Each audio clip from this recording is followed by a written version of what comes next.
Okay, welcome to the second section we're going to look at in the topic of urban places, which is urban dynamics of change. So there's a number of urban dynamics we're going to look at over the next few lessons.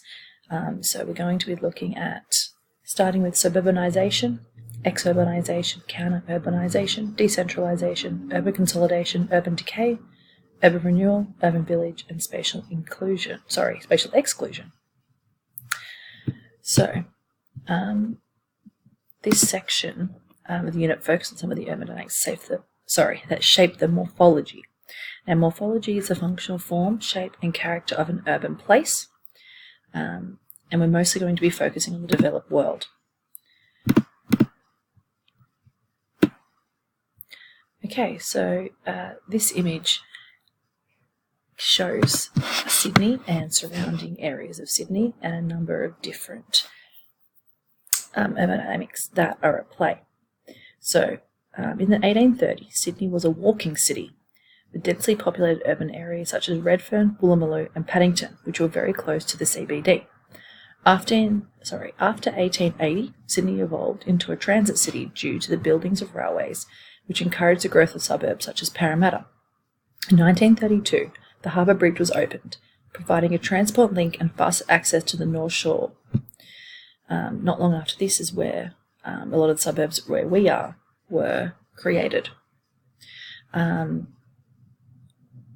World War II, we had a rise in the number of ownership of cars, which saw even further suburbs emerge, so further north, further west, and further south. So this is what we call suburbanization. The implementation of faster roads and rail links, and also the availability of cheaper housing on the outskirts of Sydney, which we now call the metropolitan area, led to the development of these suburbs and meant that a lot of people moved from the inner city to the suburbs. It also then led to for more people moving to places like Wollongong, Newcastle and the Central Coast. Alright, on this slide we have a few images of old Sydney, so you can see that some of these buildings still exist today. So on the second row is Town Hall, and you see that there's trams. Now the funny thing is that they pulled out a lot of these tram lines, but as we know recently they've been putting new tram lines in. And also the bottom right hand corner is an image from when they were constructing the Harbour Bridge. Okay, so Sydney is a coastal city. So you can see there I've actually put a white box over the other half of this circle. A city's functional zones, the concentric model, is usually a full circle. So the red centre is a central business district. The orange is a factory zone. The yellow is transitional zone. So traditionally this is where working class people would live. Then we have the light green, which is the established residential zone, and then the outer green, which is a residential zone. Outside of that is the commuter zone, so people who have to commute quite far to the city. So this is how a lot of cities, particularly Sydney, have developed over time. But of course we don't have it as a full circle, we have a half because we are a coastal city. So here is that model placed over a map of Sydney. And I want you to pause the video and write down some ideas or discuss it with the person next to you. What has caused Sydney to spread out like this?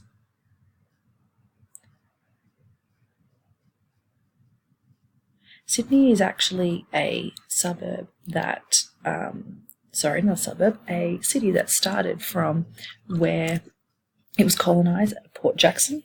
As you can see, literally where the first fleet would have landed, and then over time it spread out from there. We call this urban sprawl. So let's have a look at how this happened. Alright, so this is from the 1850s, where the, I'm going to call that colour, like a pinky sort of colour, pinky orangey colour, is where most people lived, and they're calling it the mapped area. So you can see it's a CBD and surrounding inner city suburbs. Then you can see that there is a little colony at Parramatta and another one further out at Penrith at the foot of the Blue Mountains. The construction of the railway line in black shows that there was a link between the Sydney CBD and Parramatta.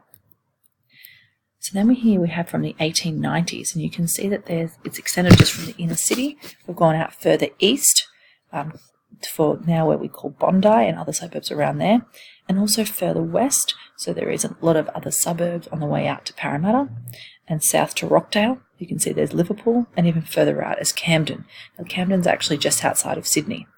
And if you look north, you can see the establishment of Hornsby, and a little bit on the northern beaches at Manly. And here's the 1910s. We can see there's even more population living in places other than the central part of Sydney. So you can see the establishment of the North Shore. So you can see Killara, Gordon and Pymble, but also the lower North Shore, Milsons Point and Mossman. And here we are at the 1930s. Now this is looking much closer to the Sydney we know today. There was the establishment of the northwest area of Sydney. So you can see that there's Cheltenham there, and it hasn't quite made it out to other parts yet. Up the top of the map, you can see Richmond and Windsor and the little settlements there, and they're on the periphery of the metropolitan area. And then we also have further established suburbs down south, such as Sutherland. Here's 1965, so a lot of those gaps that the last one had have been filled in, and we've got suburbs such as Kellyville and Rouse Hill out northwest, but we also have more places out in the greater west, such as Blacktown and Rooty Hill. And this is what we're looking at today. Now, as a result of further suburbanisation, we have more and more new suburbs emerging. If you look up the northwest, you'll see Schofields and Kellyville Ridge, and they are relatively new suburbs. And over time, we're going to see more and more suburbs out that way. Okay, so here's another model of how cities can be constructed. So in the black we have the compact industrial city, so where people can live and walk to work. So we would talk about that would be a lot of our inner city, so Pyrmont, Ultimo type area, and some of the suburbs slightly east of the CBD. Then we have the blue where it shows that the introduction of railways has allowed people to commute from further out of the city, and they don't have to live in the inner city. Then that green there is showing the areas that are being made possible to live in and commute to the city via bus, trams, and later on things like cars. And that's when we move to that lighter colour there where it says further urban sprawl has made possible because of the introduction of cars. And as a result of the introduction of cars, we had the introduction of other roads, freeways that allow that to be faster. So this is very similar to how Sydney was established.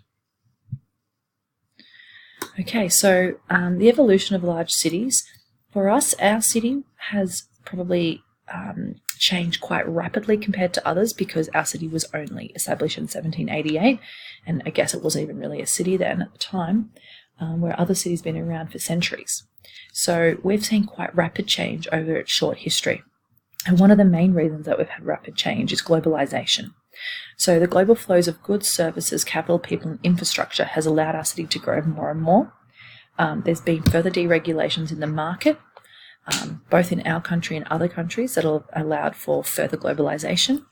We have decreased in manufacturing. This is where we have taken a lot of our manufacturing offshore, and it's happening in a lot of developing countries and megacities, which is something we'll talk about in our next topic. And there's parts of the new economy, so that quaternary industry, so those information processing industries that have allowed for further globalization, and I guess they've been developed as a result of globalization too. And the other thing we want to look at is transport and technology. So we've talked about transport and how trains and cars have allowed for the change in cities and the establishment of the metropolitan areas, but it's also improved livability. So people are able to move around cities very easily, live in one place, work in the other type thing. And transfer information is made life a lot easier. We don't have to live nearby to transfer that information. We can transfer it electronically through the internet. So this table is one that you're going to be filling in as we cover each urban dynamic. I would like you to put this table into your notes, and as we cover each dynamic, you're going to fill out each of the rows. The first one there is nature and reasons for that dynamic occurring. So you're looking at why suburbanisation has occurred. What causes it to occur? The second column there says positive and negative implications. So what is good about suburbanisation and good for the city and good for the people, and what is negatives of suburbanisation? And then on the far right, I would like you to find case study evidence. Now, luckily, you can find a lot of examples in Sydney of this, but I want you to list the specific suburbs that this has happened in.